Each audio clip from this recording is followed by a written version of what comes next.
Olá, alunos! Eu sou o professor Breno e o meu colega, professor Diego. Nós iremos falar sobre a ditadura militar. A ditadura militar começou nos anos de 1964, no comando de João Goulart. A sua intenção era fazer algumas reformas de base, como, por exemplo, a reforma agrária e remessas do lucro, que seria manter 90% do lucro estrangeiro aqui no Brasil. Mas não deu muito certo porque lá fora, os Estados Unidos não gostou muito disso. Então acabou que deu muitos problemas. E João queria fazer isso para diminuir a desigualdade social aqui no Brasil.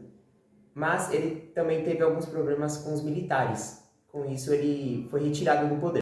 Em março do mesmo ano, Castelo Branco foi eleito democraticamente pela população, depois da saída de João Goulart. Em seu comando, ele criou o AI-1, que seria a caça dos mandatos políticos, o AI-2, que seria o bipartidarismo, e o AI-3, que declarou nas eleições de governador as eleições indiretas. Agora eu vou falar sobre o Costa e Silva. No seu governo, o começo foi bem turbulento. Teve muitas brigas entre os estudantes e os militares. Teve muitas manifestações nas ruas também, e depois, principalmente, quando teve a morte do estudante Edson Luiz, que morava lá no Rio de Janeiro, que ocorreu em 1969.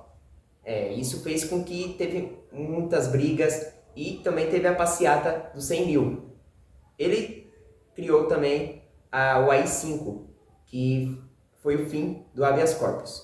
E agora eu vou falar sobre o Médici, que ficou de 1969 até 1974. O que marcou ali foi a propaganda e a repressão que teve.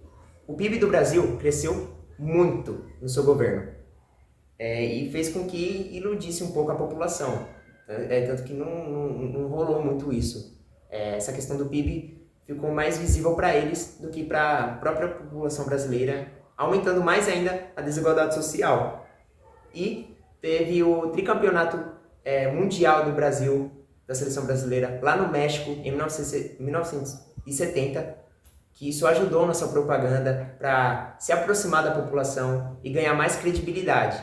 Porém, teve a crise do petróleo, que isso acabou interferindo muito, atrapalhando o seu governo e perdendo totalmente a credibilidade da população, e os militares também não se deram muito bem. O governo de Geisel. Geisel foi nosso quarto presidente general, mas a democracia só poderia voltar de forma lenta e segura. Geisel assume o poder em 1974 até 1979 e se baseou em sístoles e diástoles. Ele declarou o fim do AI-5 em 1978, mas ao mesmo tempo impôs o Pacote de Abril em 1977. Governo de Figueiredo. Figueiredo criou a Lei de Anistia em 1979, onde os exilados puderam voltar ao Brasil. Também teve a volta do pluripartidarismo, onde novos partidos foram formados. Um grupo chamado Linha Dura não estava contente e fizeram atos terroristas para destabilizar o governo, enviando uma carta-bomba. Após tudo isso, a população colocou pressão para escolher um presidente democraticamente, fazendo manifestações na rua, a mais conhecida sendo as diretas já.